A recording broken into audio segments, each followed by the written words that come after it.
नमस्कार. मी प्रफुल्ल कुलकर्णी, ॲडव्होकेट आहे आणि हँडरायटिंग फिंगरप्रिंट एक्सपर्ट आहे. किमया हस्तरेषांची ह्या माझ्या सिरियलमध्ये मी सर्वांचं स्वागत करतो आणि सर्वांना दिवाळीच्या अनंत अनंत शुभेच्छा देतो. ही दिवाळी मंगलमय, सुखमय, सुख शांती तुम्हाला देव, हीच मनापासून इच्छा. आजचा एपिसोड जो मी घेऊन आलेलो आहे तर तो प्रत्येकाचा जिव्हाळ्याचा विषय आहे. म्हणजे जे मध्यमवर्गीय आहेत त्यांच्यासाठी निश्चितच तो जिव्हाळ्याचा विषय आहे. अर्थात तो श्रीमंताचा पण आहे, नाही असं नाही. तर तो विषय आहे की माझं घर कधी होईल, माझी वास्तू कधी होईल, मी माझ्या वास्तूत कधी राहायला जाईल, माझं स्वतःचं घर कधी होईल, हे सर्वात महत्वाचं. कारण की प्रत्येकाला असं वाटतं की त्यातलं त्यात महिला वर्गाला तर फारच वाटत असतं की मला माझी स्वतःची वास्तू हवी, मला माझा संसार हवा, आणि त्या वास्तूचे स्वप्न ती बघत असते. आता पिढ्यानपिढ्या चालतात, मुलं स्वतंत्र होतात.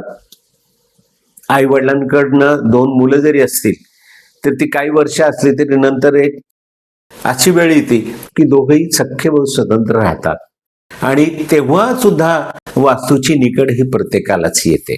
आता वाडा संस्कृती बंद झालेली आहे, शहरामधनं फ्लॅट्स वाढलेले आहेत. आता छोटासा का होईना एक छोटस घर माझं असावं अशी ही प्रत्येकाची इच्छा असते. तर हस्तसामुद्रिक शास्त्रामध्ये तुमची वास्तू कधी होणार हे अगदी व्यवस्थित आणि आपल्याला हातावर सहज कळेल असं सांगता येतं. तेवढ्यासाठी तुम्हाला हस्तसामुद्रिक शास्त्र समजण्याची बिलकुल गरज नाहीये. एक लक्षात ठेवा की सामुद्रिक शास्त्रामध्ये एक वेगळ्या वेगळ्या चिन्हांना खूप महत्व आहे. हे चिन्ह आहे, त्रिकोण आहे, चौकोन आहे, त्रिशूल आहे, फुली आहे, माशाचं चिन्ह आहे, आणि पौराणिक जे आहे ते चिन्ह खूप वेगळे वेगळे आहेत. परंतु आजचं जे काही महत्वाचं चिन्ह आहे आणि जे वास्तूसाठी महत्वाचं आहे ते आहे त्रिकोण. तळहातावर कुठल्याही ठिकाणी त्रिकोण असेल तर तो शुभदायी असतो. तळहातावर, आपल्या तळहातावर कुठल्याही ठिकाणी रेषेवर असू दे, स्वतंत्र असू दे, कुठल्याही रेषेवर असू दे, तो त्रिकोण हा अत्यंत शुभदायी असतो. आता आपल्याला जेव्हा माझं घर कधी होईल, माझी वास्तू कधी होईल हे पाहायचं असतं, तेव्हा तुम्हाला आपली ही काही दुसरी रेषा आहे, म्हणजे पहिली आडवी रेषा आणि दुसरी आडवी रेषा, ह्या दुसऱ्या आडव्या रेषेवर जनरली ह्या मधल्या बोटाच्या खाली भाग्य रेषेच्या जोडीने एक स्वतंत्र जर त्रिकोण झाला तर तेव्हा तुमची वास्तू ही नक्की होते. आता ही जी काही दुसरी आडवी रेषा आहे आणि ह्या आडव्या रेषेवरचा जो काही त्रिकोण आहे तो सर्वसाधारणपणे वय वर्ष 40च्या दरम्यान येतो. म्हणजे ही जी काही दुसरी आडवी रेषा आहे तिला आम्ही मस्तक रेषा म्हणतो किंवा ब्रेन लाईन म्हणतो. आणि ही जी काही ब्रेन लाईन आहे ही ब्रेन लाईनच्या वर एक त्रिकोण ह्या मधल्या बोटाच्या सान्निध्यात असतो किंवा थोडासा अलीकडे पलीकडे असतो. आणि हा जो त्रिकोण असतो हा स्वतंत्र असू देत किंवा भाग्यरेषेच्या जोडीने होऊ देत, तर तो वास्तू देतो. आणि ते ॲव्हरेज वय येतं 40. आता पहा, आता त्याच्यानंतर काही जण खूप दिवस वास्तूची वाट पाहतात. तर ती जी वास्तू आहे तर त्रिकोण जेवढा मोठा असेल तेवढी ती मोठी वास्तू असते. जेवढा मोठा त्रिकोण तेवढी प्रचंड मोठी वास्तू, आणि त्या वास्तूचा लाभ त्या व्यक्तीला मिळत असतो. जेवढी छोटी आहे तर तेवढी 1 रूम किचन आपल्याला समजायची की एक 1 रूम किचन आपल्याला आपल्या नशिबात आहे. आता दुसरी जी आडवी रेषा पहिली जी आहे ती आहे हृदयरेषा. आणि ह्या हृदयरेषेवर सुद्धा आपल्याला त्रिकोण पाहायला मिळतात. ते सुद्धा साधारण मधल्या जी आहे बोट, शनीचं बोट जसं म्हणतात त्याच्या खाली सान्निध्यामध्ये, किंवा इकडे हे तिसरं जे बोट आहे त्या तिसऱ्या बोटाच्या खाली.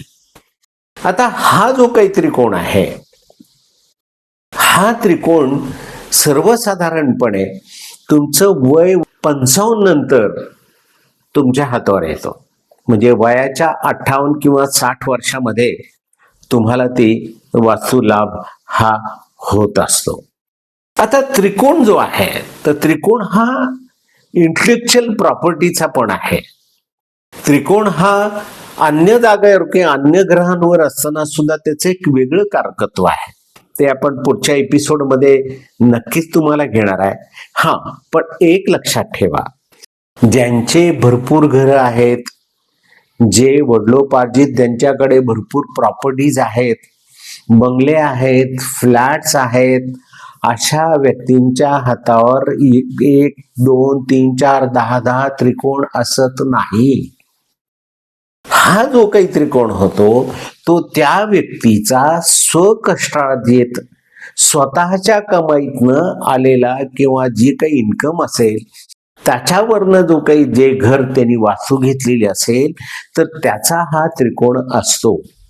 मग तुम्ही म्हणाल एखादा बिल्डर तर कितीतरी जमिनी घेतो, कितीतरी फ्लॅट्स विकत घेतो, किंवा काही लोकांचा तो धंदाच आहे, 10, 20, 25 घेतात. मग काय 25 त्रिकोण हातावर असतात का? तर नाही. म्हणजे थोडक्यात जे धनवान लोक आहेत त्या धनवान लोकांचं जर मोठा राजवाडा जर ते बांधणार असतील, राजवाड्यासारखं एक मोठं जर त्यांची वास्तू होणार असेल प्रचंड मोठी, तरच तो तुम्हाला मोठा त्रिकोण त्यांच्या हातावर पाहायला मिळतो. अन्यथा त्यांची धनरेषा आहे, ही धनरेषा ही उत्तम असते. चला तर आता परत एकदा रिपीट करतो. एक लक्षात घ्या, ही खालची रेषा जी आहे ज्याला आपण मस्तक रेषा म्हणतो, ह्या मस्तक रेषेच्या वर जे त्रिकोण असतील ते 1 असो, 2 असो, 3 असो, ती तुमची स्वकष्टार्जित प्रॉपर्टी असते. आणि ते वय असतं 40. आणि त्या वय वर्षामध्ये ज्यांच्या हातावर त्रिकोण असेल तर त्यावेळेस घर जागा ही नक्की होते. आता दुसरं असं, एखाद्या महिलेने मला विचारलं की माझं घर कधी होईल, पण ती जर कमवत नसेल तर तिच्या हातावर त्रिकोण नसेल. जो घरातला कमावता व्यक्ती आहे, मग दोघं जर कमावते असतील तर दोघांच्या हातावर त्रिकोण येईल. पण आपल्याला हे पाहायचंय की हे जे काही त्रिकोण आहेत हे स्वकष्टार्जित मालमत्तेचे त्रिकोण आहेत. आणि हृदयरेषेच्या वर जे होतात, आपल्याला ही जी पहिली आडवी रेषा होतात तर त्याच्यावरचे जे काही त्रिकोण आहे ते वय वर्ष 55 नंतर तुमची प्रॉपर्टी दाखवतात. आता पुढच्या वेळेस आपण हातावरचे हे काही त्रिकोण आहेत, आता तर हे तुम्हाला प्रॉपर्टीचे त्रिकोण दाखवले, पण हातावरचे त्रिकोण प्रत्येक ग्रहावर असल्यानंतर त्या त्रिकोणाचं कारकत्व काय होतं ते पुढच्या एपिसोडला पाहूयात. चला तर, ज्यांना घर हवंय, ज्यांना नवीन घर ची स्वप्नपूर्ती करायची, त्यांची इच्छा नक्कीच पूर्ण होऊ देत. दिवाळीच्या परत तुम्हाला शुभेच्छा देतो. आजचा एपिसोड हा मी इथंच संपवतो. नमस्कार.